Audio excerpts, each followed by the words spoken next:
banti dari istiqomah, kita dapat karomah lagi. Kalau rasa itu sudah hadir, yang disebut rasa ilahiyah itu sudah hadir di dalam kolbu Bapak, maka apapun nanti yang keluar dari kolbu itu, maka itu pasti membawa rasa ilahi. Sholat itu adalah ibadah. Mohon maaf. Assalamualaikum. Halo guys, para pecinta beningan hati. Sebelum nonton jangan lupa di subscribe, like, comment, and share. Bunyikan juga loncengnya, gratis dan jadi ibadah loh. Kalau udah, yakinlah bakal barokah lahir batin dan rezekinya pasti berlimpah rutin. Amin.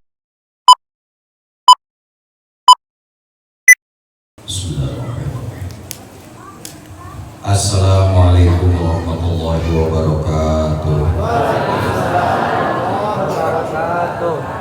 Daun salam di Cikampek. Kalau jawab salam jangan lembek. Di Cikampek ke Karawang. Kalau mau jawab salam lembek jika lo pakainya hutang. Lain hutang ka jelema 2000 mah. Hutang ka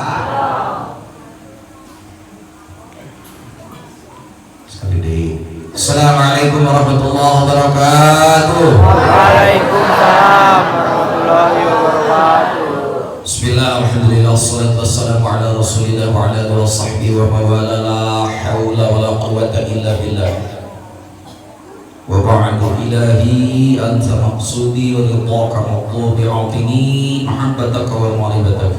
Allahumma faqihni fid dini wa 'allimni al-hikmata wa ta'wila. Allahumma ja'alni fasahata lisani wa balaghatan fil qalbi. Allahumma dzakirna bidzikri minhuma nasina, amin. Wa 'allimna bidzikri minhuma jahilna, amin. Rabbana ftah bainana wa baina qaumina bil haqqi wa anta khairul fatihin, amin ya Allah ya rabbal alamin. Ashabal fadilah wa ahli silsilah tariq wa qadiriyah naqsabandiyah, khususan mursyiduna wa murabbi arwahina Pamirsa Syekh Muhammad Abdul Saifullah Al-Masul. Semoga dengan kesempurnaan kalamah beliau, hidup kita senantiasa diaping, dijaring, dibimbing dalam keadaan eling. Al-Fatihah. Iyyaka na'budu wa iyyaka nasta'in, ihdinas siratal mustaqim, siratal ladzina an'amta 'alaihim ghairil maghdubi 'alaihim waladdallin. Amin ya Allah ya rabbal alamin. Salah satu karomah yang nyata adalah yang mendapatkan talqin. Catat ya. Jadi jangan main-main, kita dapat talqin itu sudah karomah. Jadi urang teh meunang karomah heula teh. Dan dojer hayang meunang talqin oge ada yang sudah sampai ke Abah, dihadapkan ke Abah. Henteu mah disobrok-sobrok ku kuring. Allahu Akbar. Cek ukuran jelema nya teh kiai. Umatnya banyak, dijinjing kan itu. Disobrolkan kepada sahabat. Allahu Akbar. Jadi ketika kita mendapatkan talqin itu adalah karomah. Untuk apa? Supaya istiqomah. Nanti banti dari istiqomah kita dapat karomah lagi. Karomah yang pertama itu disebut maqam, syarat untuk istiqomah dengan karomah heula. Nah, nanti pada saat kita mendapatkan karomah itu, lalu kemudian kita istiqomah, baru kita mendapatkan hal itu apa? Kuliah di Allah. Tangke aya jelema anu makomna geus luhur, halnya tidak sesuai dengan makom. Apa itu hal? Apa itu makom? Makom itu adalah pancatan, tingkatan-tingkatan yang bisa dilalui oleh siapa saja, asal orang mau mencarinya. Sehingga dalam jangka waktu yang lama mun ilmu mah geus luhur.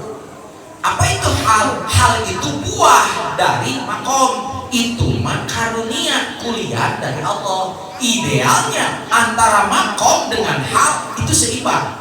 Makomnya tinggi, halnya juga tinggi. Karena hal itu adalah perilaku dan akhlak yang mulia.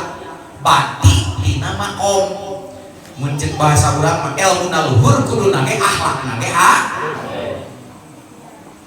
itu yang disebut makomnya tinggi, halnya juga tinggi. Kenyataannya ada orang yang makomnya tinggi, halnya rendah. Ilmu nanggeus luhur tapi kalakuanana unyil. Itu Pak. itu tidak dapat karomah. Semoga karomah yang sudah diberikan oleh Abah kita pelihara baik-baik sehingga kita istiqomah. Amin ya rabbal. Tong dipikiran karomah nu kadua mah Pak, dan itu mah dengan sendirinya. Ieu mah pikiran yeuh dikir geus 3 tahun hutang kalah nama. Aing teu meunang karomah. Oh, ternyata karomah teh diukur kuluna hutang. Jika tu kamari nih karomah balik teh apa katabrak nini na beunghar ngajak kawin. Iya karomah ti apa sih eta? Karomah kawin jeung nini sanes itu patut karomah. Jamaah rahimakumullah, begitu kita ditakir kita dapat 3 hal, catat ini. Pertama, kita punya alat tasfiyah. Yang kedua, punya senjata tazkiyah. Yang ketiga, kita itu sudah sampai kepada isol. Awas, setiap yang sudah ditakir dia seharusnya mendapatkan 3 hal. Hak ini. 1, tazkiyah. 2, tasfiyah. Yang ketiga, isol. Tazkiyah apa? Tazkiyah itu punya alat untuk menyucikan qalbu li tasfiyati qulub. Nu kadua alat tazkiyah, yaitu alat untuk membersihkan jiwa. Jadi ketika kita sudah dapat takir, kita sudah dapat 2 senjata. Bisa atau tidak menggunakan senjata ini tidak tergantung kepada Abah, tapi tergantung kepada ikhtiar masing-masing. Ulah kepikir kamu manggol senjata tapi itu apa cara makena eta nu cilaka. Halo bapak mau brand dicocoreun ieu. Halo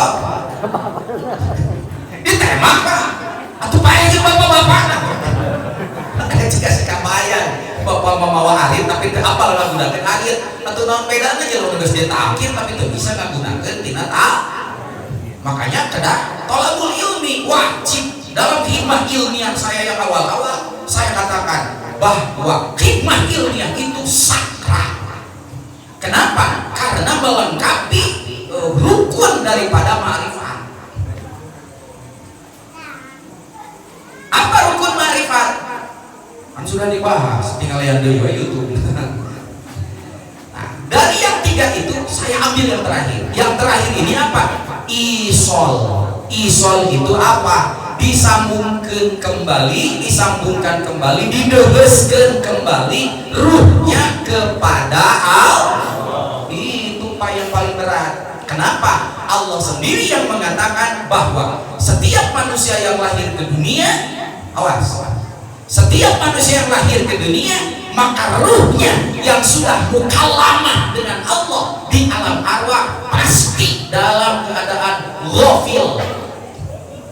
Inna kunna an hadza ghafilin. Itu Allah yang mengatakan. Kalau kiai yang mengatakan boleh percaya boleh tidak, mungkin sumbernya hadis debatable. Dia lihat dulu ini sanadnya nyambung atau munqati kayak tadi. Iya Allah yang mengatakan. Kalau Allah yang mengatakan maha benar segala firman-Nya, maka setiap ruhani kita itu dalam keadaan ghafil. Dilihat dari kata saja, kata ghafil itu lawannya tidak ada kecuali dzikir. Dengan demikian maka untuk hati yang ghafil tidak ada cara lain dan senjata lain, software yang lain yang bisa mengingatkan kembali, mewasolkan kembali kecuali dzikir. Maka yang sudah dapat takir berarti ruhaninya itu sudah disambungkan kembali. Kalau sudah disambungkan, sudah disampaikan, parantos dideheskeun, karaos jeung henteuna kudu diolah ku nyalira. Harus diolah oleh kita sendiri.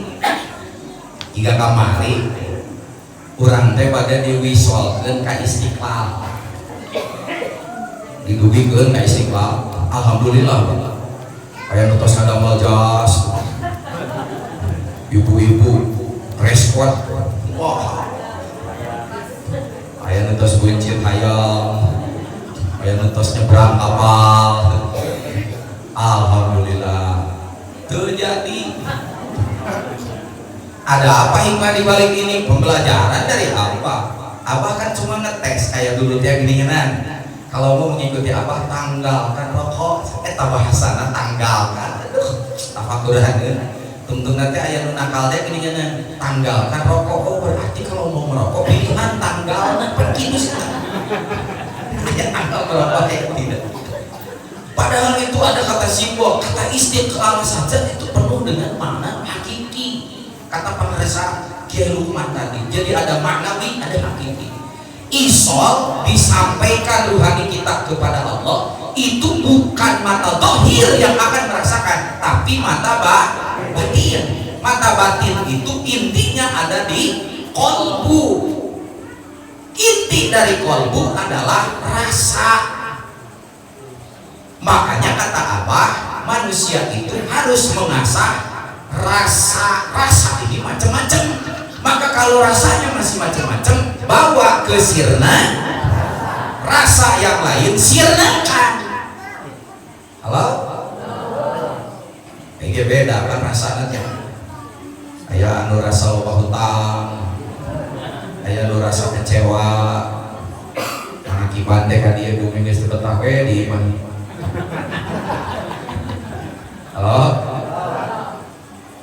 Cek bapak-bapak teh tadi nama bapak kayak gitu cek mana kibat teh.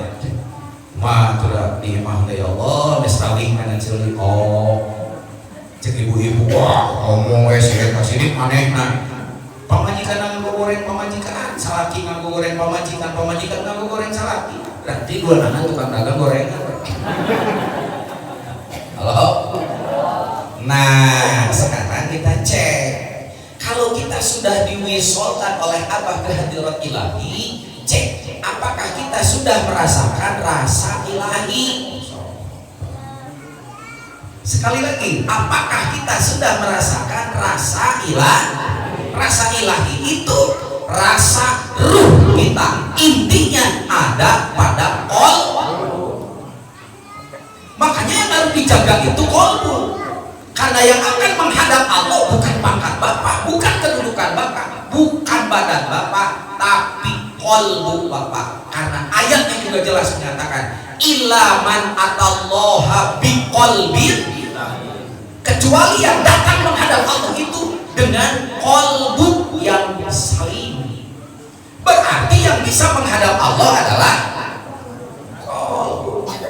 Yang bisa merasakan kita sudah hadir, sudah dekat. Apakah itu tingkat ihsaniyah, apakah itu tingkat akrobiyah, apakah itu tingkat mahiyah? Awas, ini 3 tingkatannya. Tingkatan yang paling rendah kemarin saya bahas di Raudhah Pak Haji Dadang. Jangan menganggap bahwa ihsaniyah itu tingkatan paling tinggi, bukan. Masih ada 2, yaitu akrobiyat sama mahiyah. Karena kalau tidak ihsaniyah acan ibadah Bapak, antum merasa dipandang oleh siapa ibadah Bapak? Ihsaniyah acan. Meureun selama ini ibadah teh merasa dipandang ku manusia we. Karena kenapa? Kesana masih ada akrobiyat sama mahiyah. Makom-makom itu yang dirasakan oleh Abu Bakar. Abu Bakar juga pada saat itu masih gelisah karena beberapa hal. Tapi apa kata Rasulullah? Ya Abu Bakar, la takhaf wa la tahzan, innallaha ma'ana. Mun ma'ana berarti sasarangan dari itu ka dieu. Emang Bapak teh disarangan ku Allah. Kalau Bapak sudah merasa disarangan ku Allah, ari Allah ka mana? Lamun Bapak teu ngarasa deukeut jeung Allah, ari Allah sajauh mana? Paingan atuh kaluar di imah Bapak nu dekat tinggal ku pamajikan, Bapak salingkuh deui. Ari Allah di ka manakeun? Nah, sia. Karasa teu? Nah, itu.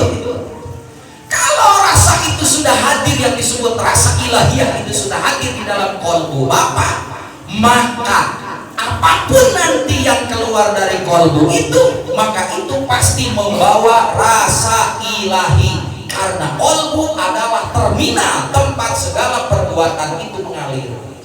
Bapak ibadah disebut nilai ibadah kalau di dalam kolbunya ada niat ibadah. Bapak jungkel jumpaling sholat, ari kolbuna saya ngerasa kiai tadi ayo pegawai yang tidak ibadah tapi kolbuna kan mana meni kata jadi atuh. Halo? Makanya ahli fikih dia sini mah sampai mengatakan bahwa ibadah itu dimulai dengan niat. Kumaha niat? Innamal a'malu pikir ke dugin kalau badinya mah ari wa mahaluhu bil qalbi ngan tapi kadinya pikir ke tempatna niatnya di qalbu. Berarti apapun yang ada di qalbu itu yang lahir sebagai perbuatan. Perbuatan ibadah akan dinilai ibadah jika di qalbunya diniatkan ibadah. Makanya hati-hati punten ulah hari kusoli ngagorolang ya mah. Halo? Ari qalbuna teu ngagorolang. Ai qalbuna teu dibawa. Itu yang celaka. Mun di mening-mening mah mending keneh anu henteu usoli tapi dina hatena ngintikakeun arek sok. Makanya hati-hati. Hiji tak sok aya nu keur salat ngalamun Allahu Akbar. Dan di situ ada satu pasang, satu batalion setan namanya si Khinzib dengan si Khonzab. Ya, itu diberitahu oleh Rasulullah namanya si Khinzib dan si Khonzab. Yang ketika Allah, wah itu bala tentaranya racon pak nuker takbiratul ihram. Apa yang dibisikin? Hei, anu maneh salat. Omongkeun anu kita keur kitu Pak, mantap tong kaget begitu. Allahu Akbar. Wuduna teu bener si eta asup begitu. Dikadiekeun para hijil mah keur salat. Pan mah ge hari beungit kunci di teangan ka pagi, nah keur salat ka pagi. Si eta. Kenapa? Qalbu. Maka apapun yang ada di qalbumu itu yang akan membuat nilaimu, perbuatanmu, kata-katamu, pendengaranmu, penglihatanmu, ibadah atau tidak di qalbu. Disitulah kita bersyukur Maha Guru kita telah menyimpan sesuatu di qalbu kita. Namun talqin zikir, karena ibadah itu tujuannya kepada Allah. Itu sudah disimpan di situ di qalbu kita. Alhamdulillah. Disitulah kita menyatakan, Abah sering mengatakan begini, kajian teuing macul maneh. Sarua jeung salat sia, maksudnya dalam arti bernilai ibadah.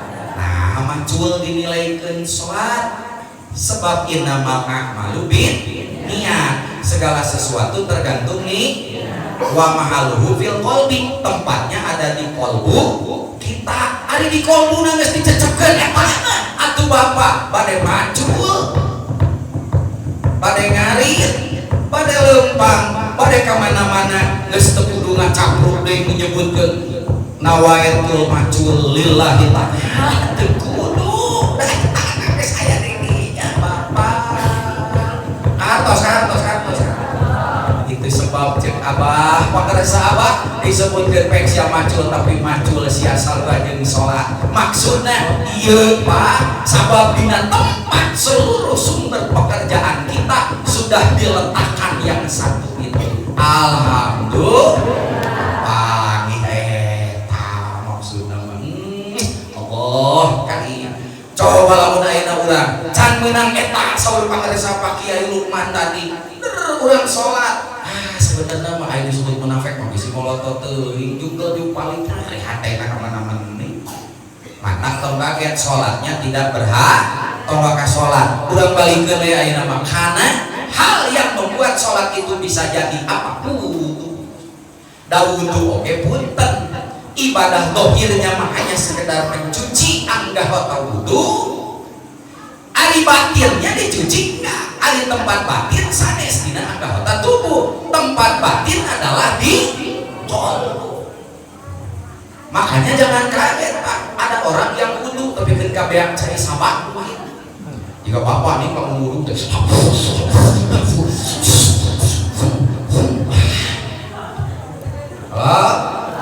hari hati nanti dibawa dan eta teh ya.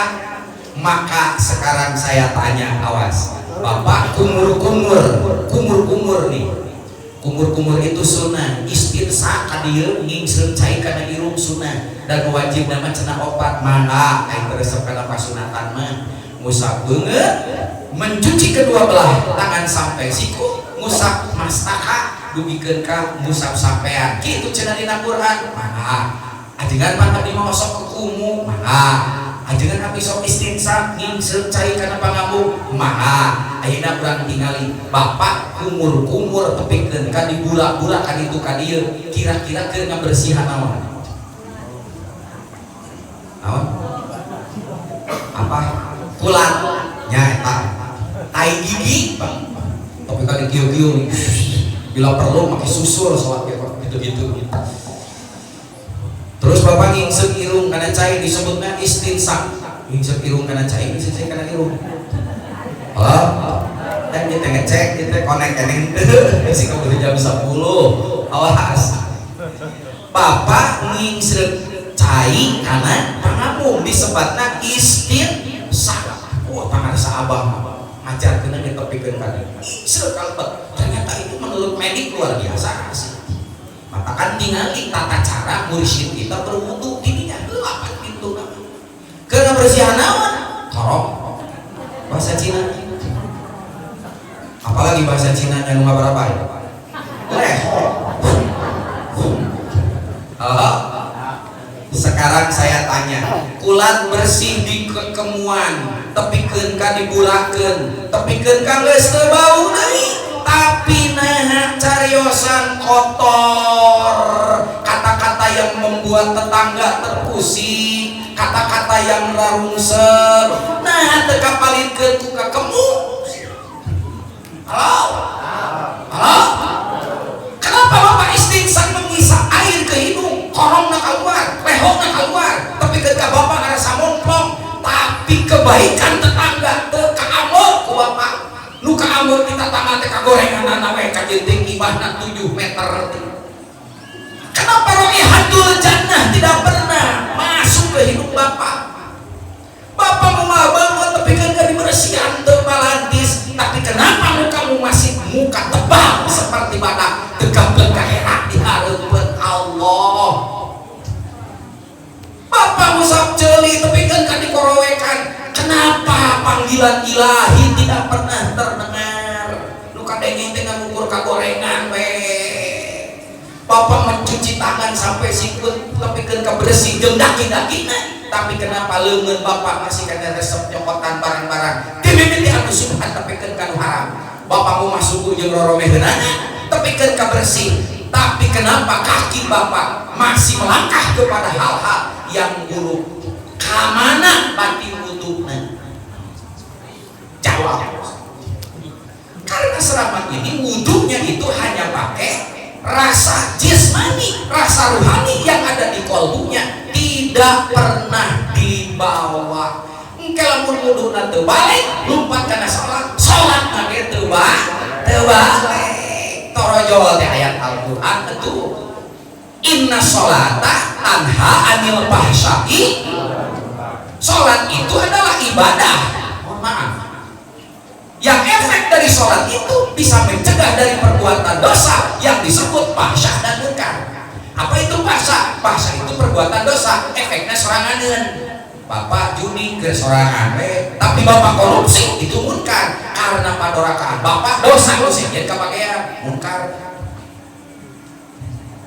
begitu kita sholat seharusnya sholat itu memberikan efek untuk menjaga perbuatan fahsya dan munkar tapi kenapa anu sholat masih keneh pabalap-balap jeung maksiat sholat ngomongkeun batur cek ibu-ibu teh euceum dalam bentuk ngomongkeun batur teh ajeungan bibir teh asa ceting ajeungan halo katakan dicek dilatih dina dikir dikir itu untuk siapa pangaresa kieu rumah nyebatkeun tingali atuh ceuli teh ngahareupna ka dieu berarti lamun kurang dikir nu kudu ngadenge teh lamun bapak dikir hayang ngadenge batur pindahkeun ceulikna kaluarkeun tah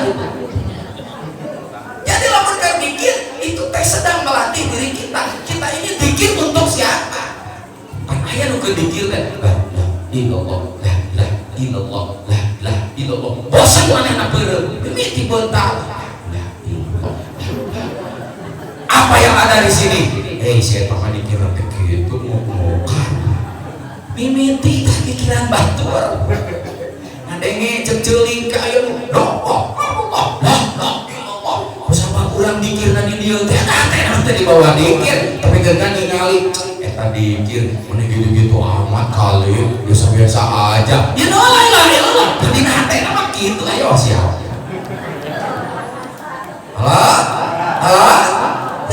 berarti itu teh sedang memperlihatkan siapa jati diri kita. Lamun dikirna juga gitu, berarti cara bisa memperhatikan diri sendiri. Ayo mikiran batur, mata hirupna teh capek deh. Gitu Pak. Jadi ketika kita diwisolkan oleh Abah, maka hadir nggak rasa ilahi ke dalam kolbu kita? Kalau rasa ilahi sudah hadir ke dalam kolbu kita, karena sudah ditanam yang satu itu, kita pupuk, kita pelihara, maka apapun nanti yang mengalir dari kolbumu, kata-katamu, pendengaranmu, penciumanmu, penglihatanmu, semuanya adalah rasa ilahi. Kalau sudah rasa ilahi yang mengalir, maka urang moal ningali kapangkatan deui jelema, moal ningali rudinna deui jelema, moal ningali burung ragumangna deui jelema, kepada semua makhluk Allah kajebaran rohmaniyah. Matak disebatkeun dina tanbih nu tadi, ngajaga ka saluhur ulah ngandung kahandap ulah ngahina. Ai urang mah lain pan, rek sasalaman ge ningali heula ieu mah teu keren salaman ge kieu we. Sing kuring mah sering pan diusir. Tuh banyak yang kasih gelis diusir di tempat menakib, di tempat ceramah itu cenah kiai teh ka mana bening can datang ka dieu di urang make kaos purikil paingan apa atuh kudu keren urang teh kiai diusir mau kemana eta sih teh mau ke tempat itu nu hajat muhun rencanganana muhun kadinya aduh urang sakitu neangan amplop ieu dari sangkarek ujungan cicing dari dinya pukura punten panganten ge teu apaleun urang cicing geus tepe ka magrib cicing punten bade ka musala itu cenah panganten eta mun cicing parantos tempat balik di musala cicing dan geus lantok salin sakalian uang geus arek bisa ieu teh ka mana kiai teh cenah ti Bandung nya cek pijat di mana di mana di Bandung eta cenah ieu kiai teh di Bandung can datang geus bae kieu oh waduh di WC paling mana itu cerita itu tuh kamu sholat kan tadinya biasanya udah kamu sholat salin didinya pakai jubah apa datang paginya gelong sultan kabeh